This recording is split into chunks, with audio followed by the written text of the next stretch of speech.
Okay, so today we are talking about virtual organizations. Now, this is a new kind of business structure that has come up recently within the past, let's say, 5, maybe 10 years. The ideas that are incorporated within the business structure style are, they're not necessarily new, but the way this new kind of structure has been being implemented is new. It's been very recent, and it's also a new way to kind of streamline the whole business process. And a lot of companies are actually leaning towards going this way into a virtual organization. So basically, what is a virtual organization? Now, a virtual organization is it's basically a small business that is. It can be the business itself is small. They may sell large amounts of different kinds of their sales volumes can be very large, and they can be dealing with many multinational companies or many just national companies. It doesn't have to just be a small local business or entity. So basically, it's a small scale structure, and then also the core of the business, very core team. There's not a lot. They do a lot of their functions are all either outsourced or just the key functions are done by a separate company. So let's say their accounting firms are being hired to do their accounting. An outside marketing company is being hired for their advertising and for their marketing. Same thing with their financials and also with their operations management or operations metrics, such as, let's say, different motion studies to save time in the office or different things of that nature. Also, it's more of a centralized. There's more of a centralized kind of structure. So basically, there's only a few key people that are in charge of the company. So there's a lot less red tape and a lot less hierarchy and chain of command to go through in terms of making decisions and communicating as a team. That's basically in a nutshell, what a virtual organization is. And then moving on from that, so some of the cultural aspects of virtual organizations, basically they are a little different than your average large corporation. This is because this is a much smaller company in terms of the people and the faculty size. So there's a lot less policies and or different ways of chains of command that need to be employed, because there's only small teams working together versus a large team with managers and a lot of mid-level managers within the company. And so basically the teams are a little more tight-knit and people know each other a bit better, and that's only the case when these teams are working together physically in the same office. Some teams, they are a lot more virtual in the sense that they're communicating over technology, either over Skype, over different business formats of communication, or let's say like Outlook or something like that. So basically, they don't see each other, so they might not be culturally the same, but they could also be working in the same business culture. So basically, the same courtesies and the same policies. But say there's one person from, let's say, Vermont, and we have another person coming all the way from Arizona. Their cultures, they may be working together in the same team, but culturally, they're going to be a little bit more different compared to two people doing the same two functions, but working in the same office. Let's say they're both working in the same office inside New York City.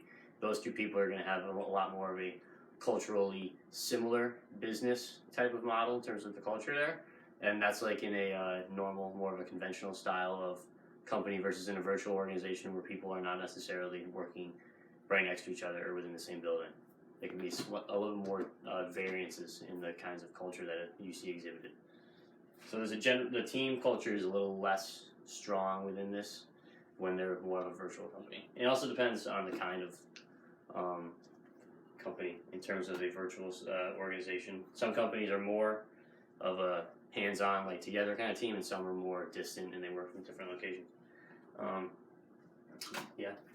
And then moving on to the design of the organization. Now, if you look at this visual I have right here, basically this is the executive group. This is the key group of the virtual organization. This is your head executives. This is your top of your team, the main people who are the main structure of your organization.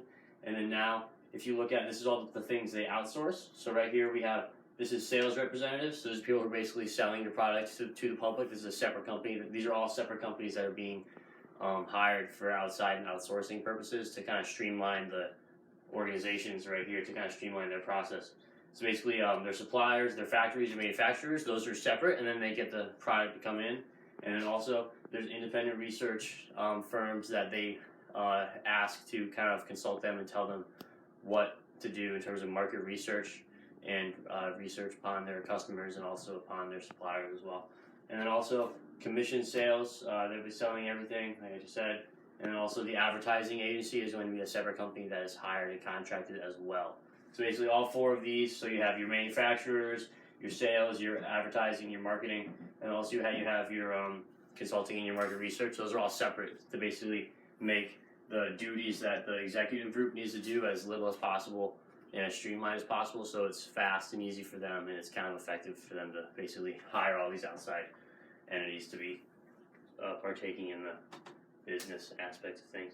Now, moving on to the next slide, we have the motivation within these businesses, and so basically the motivation in these is a bit more leaning towards the self-motivation side of motivation. So basically these people are working in teams.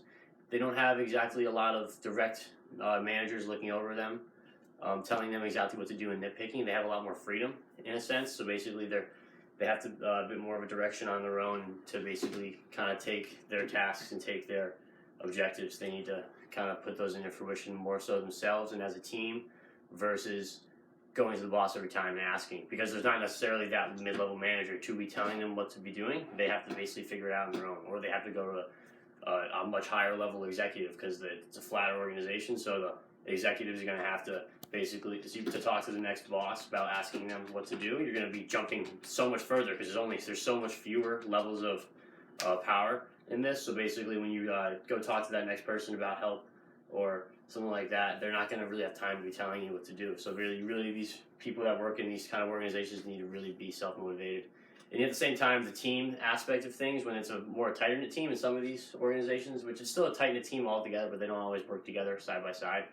But the teamwork and the kind of the team-based idea of motivation, of everyone helping each other and working together, that's also present inside of these kinds of organizations as well.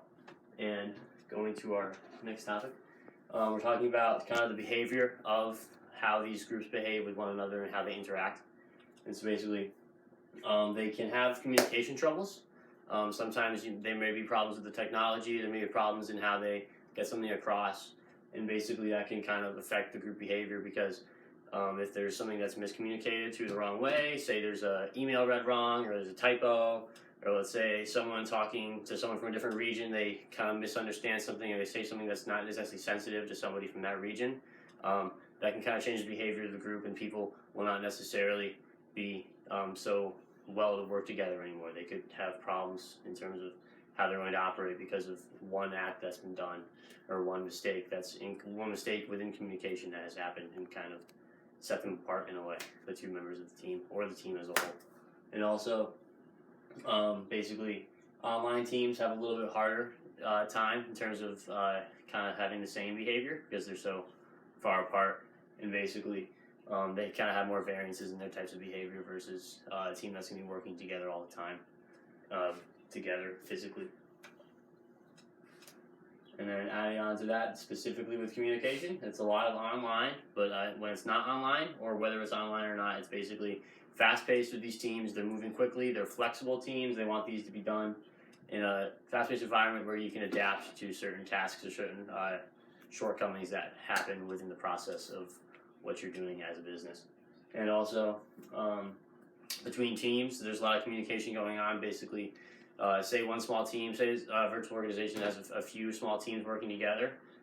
Those teams need to mesh and need to communicate effectively and quickly and with fluidity to basically bring together what they're trying to do as fast as possible. That's kind of the goal of this virtual organization, is to be flexible and to be a fast adapting kind of company. And also the business to business, because they basically business to business, they collaborate with vendors because they need to hire these vendors to outsource their main functions to save them time and money as well.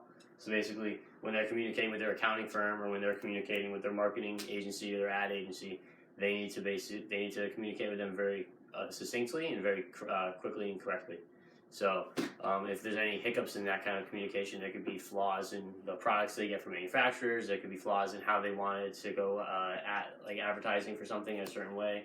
But basically, these all of these aspects in terms of the teams, in terms of online from faraway teams and faraway team members, and also from businesses to businesses.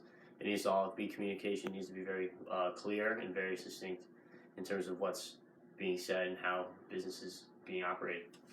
And going on to politics inside of these corporations, inside of these organizations. So basically, it's not very hierarchical compared to a large corporation. It's a lot smaller, as I've been saying. So basically, there's a lot less room for many other different positions and many other different ways to be going about talking to people in the organization to get your next promotion. Since it's such a small organization, these companies, it's more of performance based. So basically, you're going to be seeing if this person is working well together in a team and they're taking leadership within the team and they're doing they have a lot of motivation and a lot of they are very objective based and they understand how everything's operating and making everything effective. So basically, that's how you're going to get promoted, is by doing all those things well within these companies, because it's a lot more, people can see a lot more directly what you're doing versus in a large corporation where you just have to kind of pull the right strings, talk to the right people to get forward or to be kind of get what you want done. This is a lot more being upfront and working together instead of working against each other trying to get what one person wants to do. It's kind of more of the whole team together and the whole organization working together as a whole. And then with that, it's a lot more simpler, and versus it's a lot less of he said, she said. It's a lot more of what you've done and your numbers and how everything is actually being affected and done. And then based more upon performance, like I said. And then we're going to keep sliding through here. And then finally, stress management within these companies. It's a lot similar to stress management in many other companies. It's just kind of on a smaller, more of a locally community-based scale. So basically, these companies get restructured all the time. All the tasks people are assigned gets changed a lot more versus kind of being in a set role. These companies are a lot less. Everyone's not so specialized. It's a lot of people working around with different tasks and kind of adapting constantly.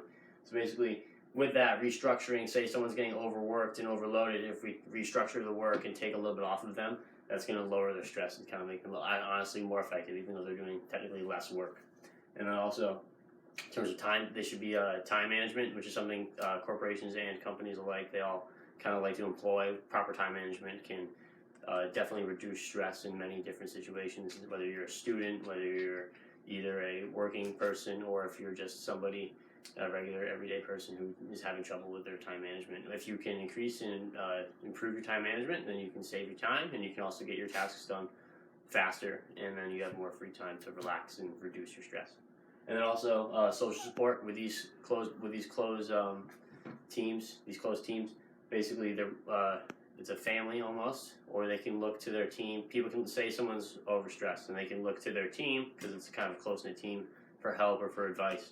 Because they have more in-depth knowledge upon the process and why this person is being stressed from work, and they can kind of help ease that load. And then also with families as well, people can look to their families for social support in different ways, basically to kind of relieve their stress as well. So these are just a few examples of how stress management can be employed inside of a virtual organization. But basically, without stress management inside of a virtual organization, people can get burnt out very fast because it's kind of a high workload environment, even though it's a simplified and a less workload on the company, because there's so few employees that there's still high stress among the employees, and it's definitely a very important aspect of being in a virtual organization. Like for example, Newman Zone, the company by Paul Newman that was created. They're a national company. They sell all over the country. They sell thousands and thousands and thousands of dollars of of merchandise and products. But they only employ 32 people at all. Their entire company is 32 people. So that's because they're a lot more of a kind of a trim operation, and everything's running pretty fast. And they also have outsourcing as well. It's basically in that kind of an organization where there's only 32 people and it's that big of a company. People are going to be very stressed, and that needs to be managed appropriately. Basically, a virtual organization is essentially a new streamlined way of getting business done in a kind of a faster, kind of a different way in terms of using other resources other than just your company itself to operate in a fast and efficient way that's also effective. But yeah, and then these are my sources. I have a book, I have a Wikipedia page, and I also have a different online slideshow as well. That is some organizational behavior stuff on virtual organizations. But yeah, that is virtual organizations. I am Dan Manzi, if there's any question to that as well.